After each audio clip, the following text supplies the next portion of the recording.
Well, hello and welcome to another edition of the E-commerce Evolution Podcast. I'm your host, Brett Curry, CEO of OMG Commerce. And this is the Black Friday Cyber Monday recap edition. It was a wild ride. We're going to look at Cyber 5, Cyber 12, which is a new concept for some. And so this is going to be a high-level look at how things went globally, how things went for our clients. What do the winners do? What do the losers do? How can you harness these learnings for your next sales events and as we begin to plan for next year? Because, hey, when we're in retail, we're either in holiday, we're prepping for the next holiday, we're thinking about holiday, dreaming about it. It's always on our minds. So with that, I first of all just want to do a quick health check. Like, how's everybody doing? You know, mental health, physical health. Have you slept any? And with me on the pod, back again, everybody's a repeat guest here. We got Christine Shaloni, Amazon Director. How's it going, Christine? I'm good. How you doing? Doing good. We got Bill Cover, Google Director. What's up, Bill? Hey, how's it going, Brett? Good. And Nick Flint, you're back. You're fresh off a podcast appearance, so you're like all warm and loose. Email and Retention Director. How's it going? 2 in 1 month. That might be a record. 2 in 1 month, man, we are, it's like you're basically a co-host at this point. So I asked the question, then I introduced you, but would love to hear answers. Like, are you sleeping? How do you feel? How's the team? Are we still kind of riding high, or what's our status? It's no coincidence that within arm's reach is an energy drink from me. That's how it's going. And we are not endorsed nor sponsored by any energy drink, but Nick, what is your energy drink of choice? I'm a flavor addict, so my two go-tos are Ghost and Rise. Both of them have some killer collabs. Rise, nice. Bill and/or Christine, what is your caffeine source of choice, and does that shift during the holiday season? I need to regulate my caffeine. I need to keep it, pretty level. More than 1 cup of coffee and things go off the rails. So we were just talking about how Christine is loud, intense in a very good way. So you've got to make sure, like, too much caffeine and it's too much. It's not fun for anybody now. Okay. Yeah. What about you? For me, if it's before noon, then coffee, black, and I might drink a whole pot. And then if it's afternoon, like right now, my peppermint tea.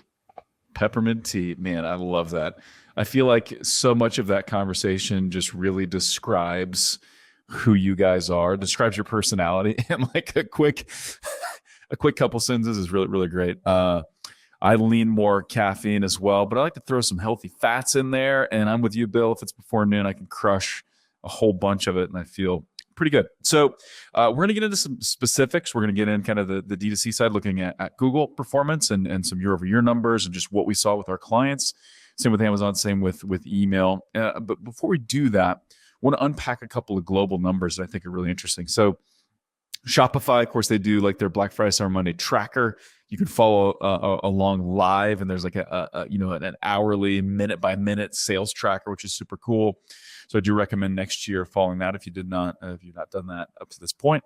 But the Shopify data showed there's 24% year over year growth in terms of GMV. So obviously Shopify is not fully tracking someone's profitability and things like that. I think they generally know it, but 24% year over year growth from a GMV standpoint, $11.5 billion in sales tracked through Shopify. As of this recording, Amazon data is not outsourced, nor rely on our client data for Amazon. Also, I like looking at Triple Whale because Triple Whale, they're one of our partners. We love Triple Whale as a third-party attribution tool, but also they got a lot of GMV running through their platform. So $2.02 billion tracked over Black Friday, Cyber Monday.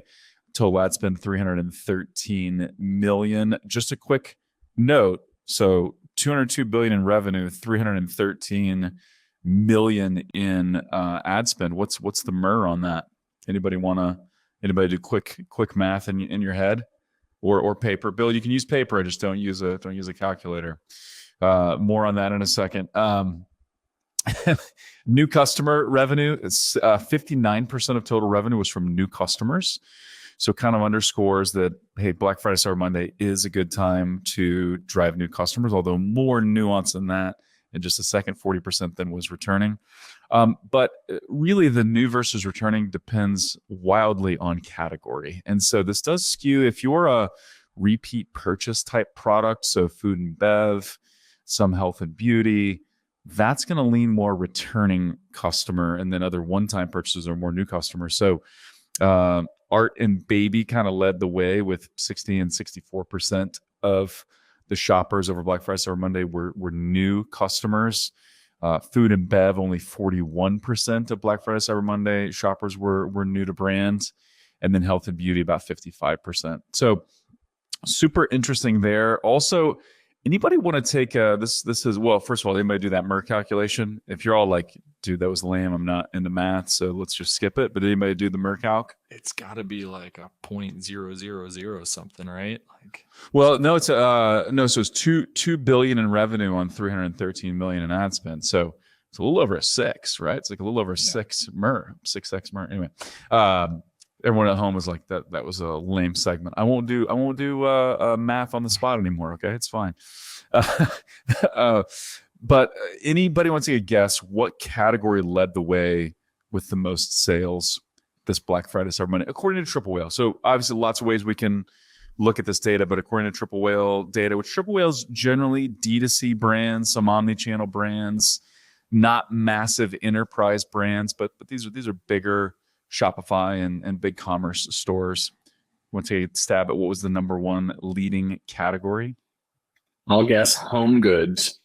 Home goods. That did crack the top 5. That was number 4 of the top 5. That was my guess. Supplements. So I'll throw them with health and beauty, and that's kind of it's a big category, health and beauty. But that was number 2. Health and beauty was number 2. I will guess apparel. There you go. So actually, this is a weird breakdown. Clothing was the number 1.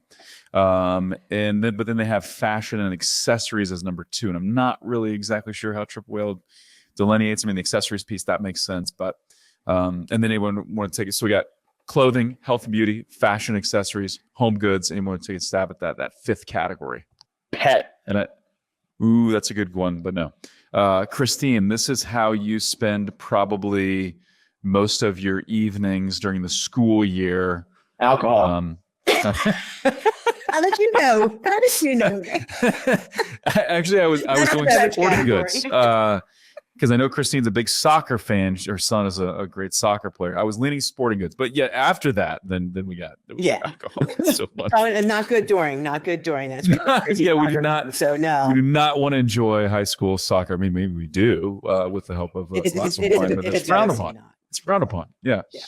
So, all right. Well, let's dive in, guys. So, I thought it might be interesting to start with what were some surprises, some unusual things you saw either in the data or anecdotally during this season. And Christine, I'll start with you on the Amazon side. So, 2 things. The first 7 days saw the peak performance starting from November 21st.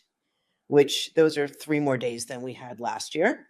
Mm-hmm. And the second, which I thought was really interesting, is of our top performing brands, 60% of their total revenue came from deals. So extrapolating from that, those who ran deals, they were winning the day on Amazon. Yeah. They're also looking at a percentage off of at least 25%. Those who went in at like 10 or 15 didn't really move the needle. So 25% seemed kind of like the sweet spot to get conversion. Yeah. And so let's talk about a couple things related there. So this year, 2024, Black Friday, Cyber Monday happened a full week later on the calendar. So Cyber Monday was in December this year, right? Which is unusual. And so, sales have been trending that they would start earlier and go a little bit longer. It's been the trend over the last several years anyway. But this year, especially, more people are tracking kind of that Cyber 12. And so the way you think about Cyber 12 is it ends on Black Friday and it's 12 days prior to that. So basically a week before Thanksgiving through Cyber Monday. And so here in 2024, that started on November 21st and then on December 2nd. And so, yeah, what's interesting, so the 2 biggest days, looking at the Amazon data, the 2 biggest days, no real surprise, were Black Friday and Cyber Monday. But the 7 days leading up to it were bigger than the 5 days of the Black Friday Cyber Monday. Now, I know it's more days, but it's still interesting because there have been some years where the Black Friday Cyber Monday, that Cyber 5, just crushes everything else. And so the early days of the sale were pretty strong, very strong, in fact, on Amazon. Well, Amazon, if you wanted to run a deal to cover Black Friday, the 7-day deal, you had to start the previous week. Had to start early. Yeah. Yeah. So they changed. That's what Amazon's the game is changed now. thinking. Game is- Yeah, Amazon's probably thinking, how do we level out demand? How do we grab more of the wallet? How do we make sure we've got all our deals in place? I'm sure there's probably several motivating factors on Amazon's side, but yeah, they force you to get those deals in sooner. What about from your perspective, Bill Cover? What was surprising on the D2C / Google side of things? Yeah, for sure. So I agree. Starting earlier and earlier, you've got to play the game. You've got to jump in when Amazon is jumping in and when the rest of the retail world is jumping in. I mean, think about it. Amazon really kind of sets the stage, right? Like if you look at, July Prime Day, that's now a shopping day for everybody. Walmart gets on board.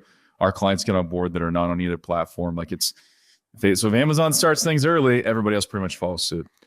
Yeah, absolutely. And so I think lean into it. I think if you're going to jump in early, go ahead and launch with that Cyber 12 in mind. Go ahead and launch on the 21st. It doesn't mean you have to start promoting right away, though. In fact, I would recommend launch it on the 21st. Make sure the promo code works. Make sure everything looks good on the search engine results page, on the digital shelf. Make sure Facebook, Google, YouTube, everyone is, all cylinders are ready to go, and then start promoting that sale through email and through YouTube and through Facebook and all of those. What was surprising, so Christine already kind of threw out a discount number, 25% and above. Sorry, Christine, you weren't seeing anything from what? 10 to 15? 10 to 15. You're recommending 15 to 25.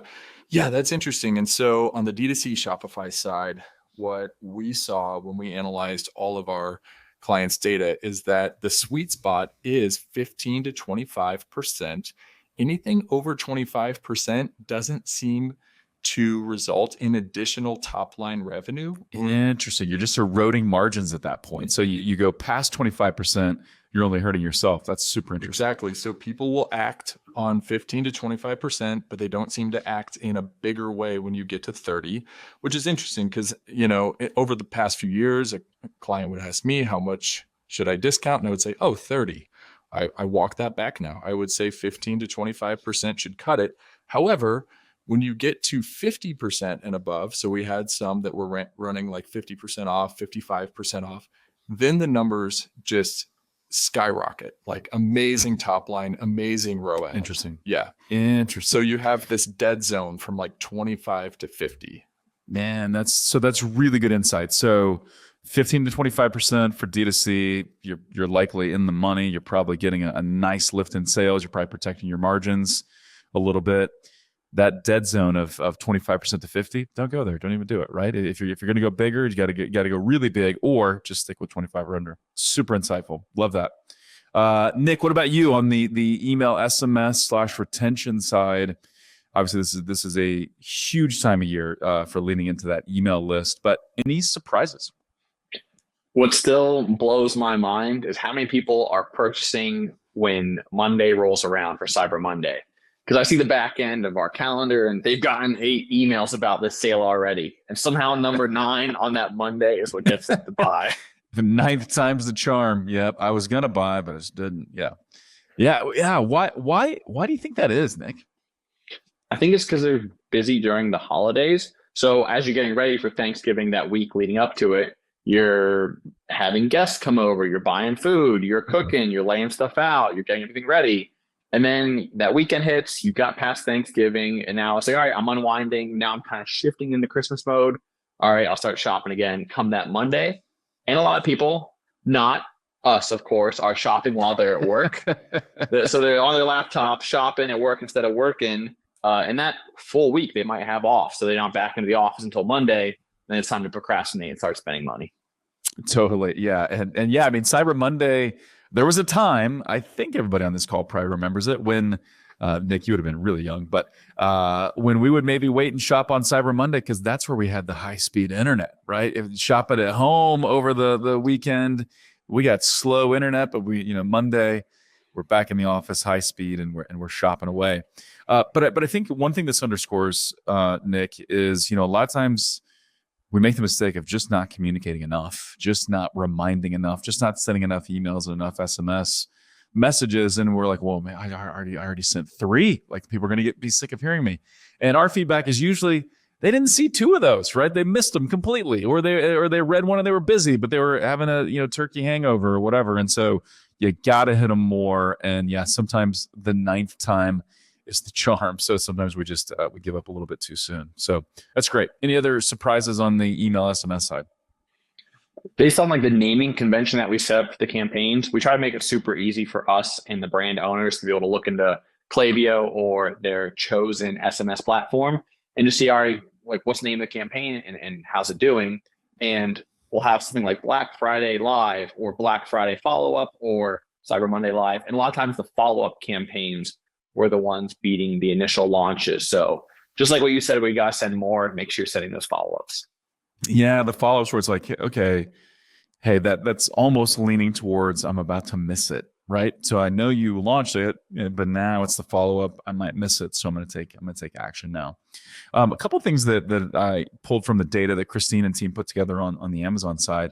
So if you look at the first part of the Cyber 12, so the first 7 days, basically the week leading up to Thanksgiving, 46% year-over-year growth. So big growth year-over-year. Cyber Thanksgiving through Cyber Monday, only up about 36%. So much slower growth. Still good. Still. Let's get excited about it. But we did pull a lot of those sales forward. Other big wins that you saw, Christine, during the Cyber 12 or during that Cyber 5 weekend? I think one of the bigger wins that our team had was selecting these deals early. Mm-hmm. Not everyone has an opportunity to even run a best deal, which is a 7-day deal. So getting in there, our team was in there, making sure our clients knew what was the option, making sure we grabbed whatever we could. That was number one. And then backing that up with Prime exclusive discounts. So although a best deal or a lightning deal, they were our best performers by far. We did have a few brands that leaned in more on Prime exclusives. Again, they ran at 25%, and that was actually our 3rd highest generating deal. So if you're not selected to get a best deal or a lightning deal from Amazon, lean in hard on your Prime exclusives. What we do, though, is I have the team checking them daily to make sure there's no pricing errors. So when we go live, everything is live, because they can get a little tweaked sometimes. So we like to go in, check them, make sure everything's running perfectly. And one tip about a Prime exclusive, if you don't know it, is it will automatically pause if you have a lightning deal running. So Amazon will not let you double dip on that deal. That would help. So yeah, so That'll help protect your margins a little bit. it gives you a badge, and everybody wants to see a red badge. Well, that improves your click-through rate. So Prime exclusive is my second tip. Cool. So let's think about this. What did the best brands do this year, 2024, versus those that really underperformed? Then I'll kind of open this up to everybody. But Nick, you want to maybe go first on that one? When they were omnipresent across everything, that's when we saw the best results. So instead of just saying, hey, let's send out some emails and SMSs about our Black Friday sale, proactively, they had planned out, this is our social media campaign ideas, this is our paid ad side, this is what we're doing on the website, this is what we're doing for emails. And that way, all those different touch points are another way to get your customer to buy, because they might see it on Instagram and then go to your website, they see that banner on the site, or if they are on any kind of paid ad platform, they're seeing it there and clicking through to your site. So the more in your face you can make it, the better. They even got pretty deep with some influencer strategies, making sure all their influencers associated with them were posting those deals on their stories. So, hey, look, we're everywhere. You can't miss it at that point. So you got the marketing calendar. So of course you're hitting them with email, but you've also got your ads on Facebook and on Google, ads, remarketing ads, and then also the organic content, right? So getting influencers to also post and comment about the deals and about the sales. Love that. And actually, I was just buying my two youngest kids are playing basketball this year. I was just buying this like dribbling training thing, and I started the checkout process. I had to go do something else, so I stopped. I was responding to a paid social ad, but then it was email that actually got me to close. Right, but there's so much going on that if I'd just seen the ad and kind of started the process but didn't finish it, without the email, I might not have actually purchased it, or might have waited until later, and who knows if it would have happened. And so, really great. Bill, what about from your perspective? What did the best brands do? Those that had the biggest results versus those that really struggled. You want to kind of compare and contrast it? Yeah, that was another interesting thing that we found in our data as we looked across all of our accounts doing Google and YouTube. So the best brands, the ones that really killed it. Now, site-wide sale is very popular, did very well. Also, doing sort of the tiered discount, like if you put this much in your cart, you get this discount. If it's this much, you get this discount. That does very well. However, something interesting, what beat both of those, at least across our accounts in our data, is discounting individual products. And now, and it is a clear winner in our data. And we had small brands doing it, and we had very large brands doing it. And so what's interesting, though, I wonder if the reason that works so well is because the discount is clear to the consumer. Because if you look at any discount whatsoever, the better you communicate the discount and the deal going on, the easier it is for the consumer who has a lot of things they're looking to buy, a lot of things going on. They're being bombarded all the time.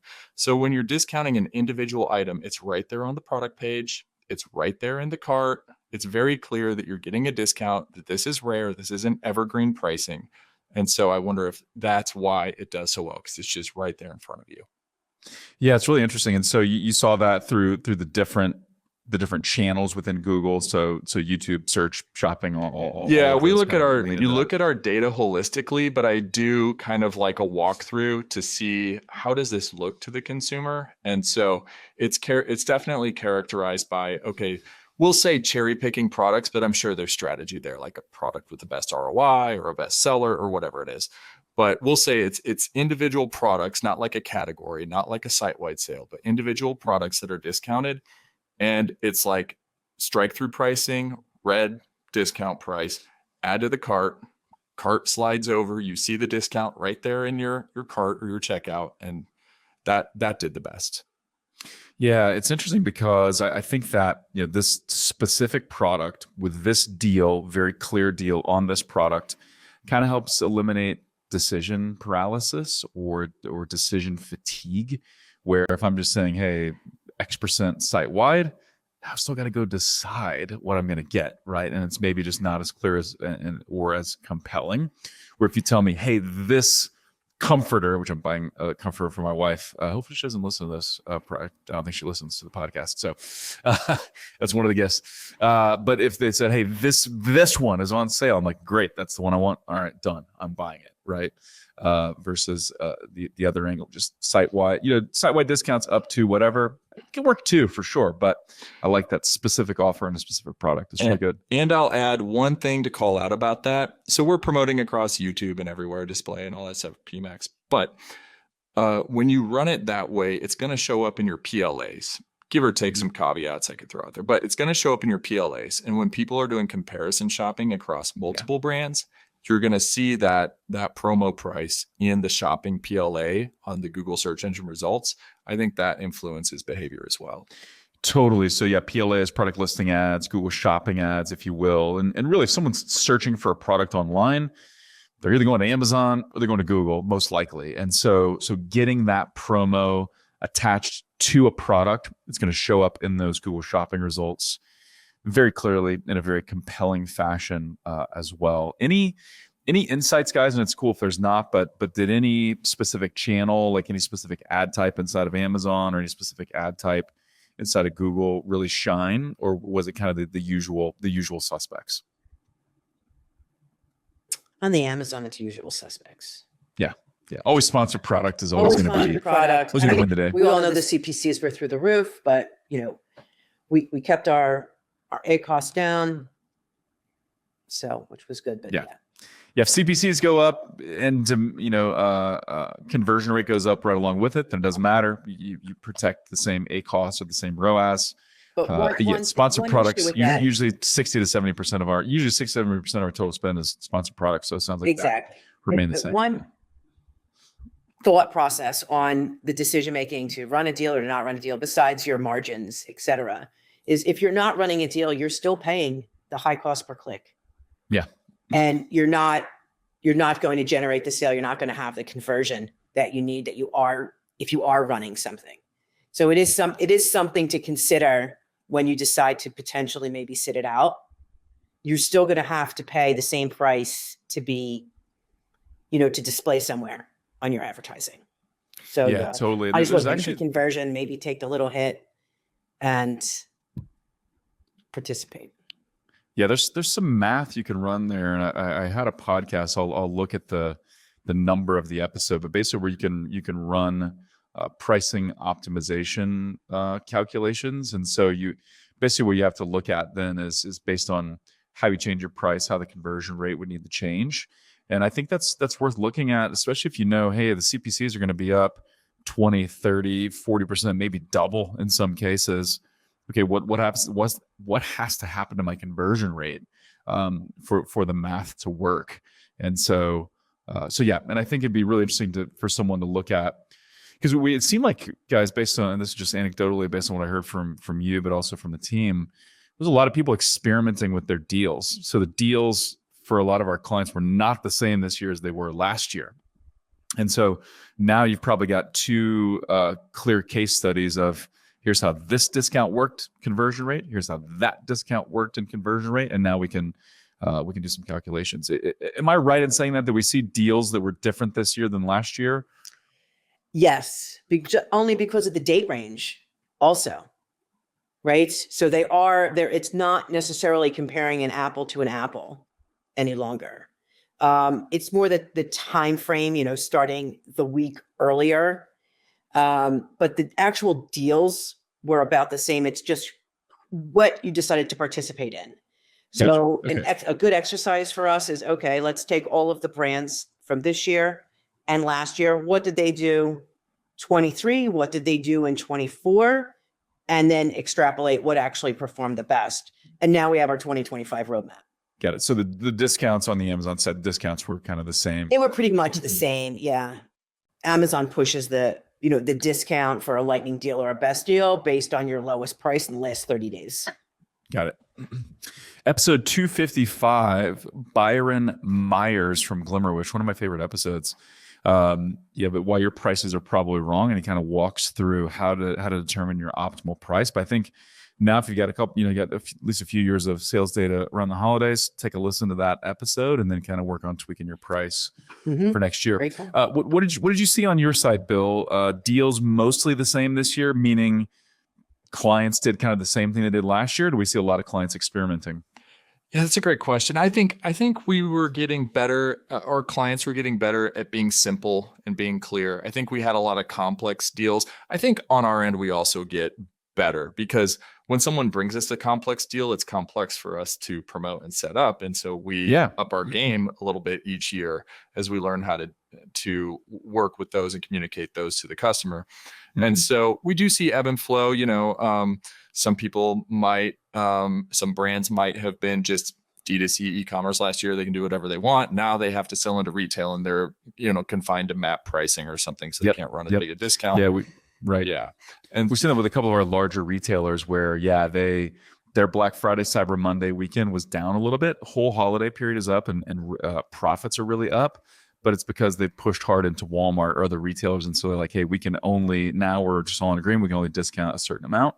So that's impacted online sales a little bit. But over total sales, total profits, all up. So that's the real name. Yeah, for sure. And kind of some fun stuff. Like last year, we convinced some brands who had never run a discount whatsoever to go ahead and run something for Black Friday. It brought this huge wave of sales. And so now they're all about it. And so customers are like watching for Black Friday from some of these brands, like, oh, I'm going to buy this Black Friday. And then they run a discount they haven't run all year, and it just cleans up. Yeah. Any call outs on what was like the best performer that we saw? And we can be, I know on the Amazon side, we need to be kind of close lipped or keep it close to the vest, so to speak. But what did we see? Any call outs for what was the best? And the one I'm thinking of, Bill, on the Google side is Live Bearded. Obviously, we can't give away any of their sales data, but they crushed it this year. And they did not go simple with their offer. They went kind of over the top, but any insights there? Yeah, definitely. And so that comes down to good communication. They started planning months in advance for what this was going to be, how they were going to structure their landing page, and so on and so forth. And so, yeah. And what was their offer? You want to kind of walk that through it? Yeah, sure. So you get all the details right. It was a site-wide sale plus a chance to win a truck, a Ford Ranger, I believe. And so Ford Raptor, big difference. Yeah, big difference, Bill. Yeah. Big difference. Yeah. Come on now. For sure. Come on. Everybody wants a Raptor. Not everybody wants a Ranger. No offense to the Ranger drivers out there, but Raptors, that's primo. Yeah, no, for sure. And so, yeah, Live Bearded was a really good one. I'll also shout out to Carbon Pickleball. They did very, very well. And so I don't have the numbers in front of me. They did very, very well. Which we don't want to give away. You're right. Detailed numbers anyway. Percentages are fine, I guess. But yeah, man, what a great year for pickleball. And shout out to the guys at Carbon Pickleball, CRBN. We met them, Christine, when we were at Amazon Accelerate in Seattle, and people were giving away paddles. I'm like, these are really good paddles. They're really good paddles. And then we connected with the guys from Carbon, and now they're clients. So super fun there. I also just want to throw in there, Mantis Sleep did very well. We were very excited to see the results on Mantis Sleep. Dude, big shout out to Manta Sleep. I have focused a lot on how do I improve the quality of my sleep. Because I think the data is just there in overwhelming fashion. That's how it's really one of the keys to longevity, to productivity, to being able to handle stress, all those things, to be able to work out.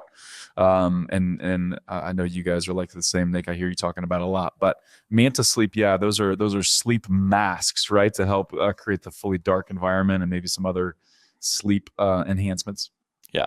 It's the Ford Raptor of sleep masks. Nice. Nicely done. Ford Raptor of sleep masks. Yeah. And so really help them crush it. And they're benefiting, one, from great marketing and a great partnership with OMG. But also, I think there's just a collective understanding of, I need to prioritize my sleep and make that a bigger area of focus. So really good. Nick, from your perspective, any specific deals you want to call out that kind of won the weekend or won the sales period? Not necessarily a deal, but just how to help your brand stand out during this busy season where everyone's blasting everyone with different sales is a follow-up email or text, probably an email because you get a little bit more room to work with, to everyone who purchased during that Black Friday sale, just thanking them and showing some appreciation. I think commerce could be a little bit more two-way. So instead of just blasting it with 20% off, 25% off, get your little list of has purchased during Black Friday and say, hey, as a small brand, we appreciate it. And we're getting all this orders shipped out and we hope you enjoy it. Love it. All right, guys, we are just about out of time. Any final call outs, suggestions, or recommendations as we wrap up the pod? The week between Christmas and New Year's, this is prime gift card season. Mm-hmm. So if you're holding on to some inventory, if you unfortunately didn't move it, consider running a deal over that time frame, because it might save you some long-term storage fees in the end. Yeah, it's great. People maybe didn't get exactly what they wanted during Christmas or the holidays, or maybe they just got cash and now it's burning a hole in their pocket. They got a gift card they can use anywhere, Amazon gift card, and so have them spend it on your product. 100%. Love that. I will say go with the Cyber 12 model next year. For this year, it would have been 11.21 through 12.2, I think we said. And use those first 2 days on the Shopify side to soft launch, make sure everything's clicking on all cylinders, and then really go heavy on the promotion. Do the majority of your spend on Black Friday, and then whatever's left on Cyber Monday, just go big on Cyber Monday. Yeah, and one other quick call out that I can't remember if I said earlier, but I want to underscore it. On the Amazon side, Cyber Monday won. It was bigger than Black Friday or any other day.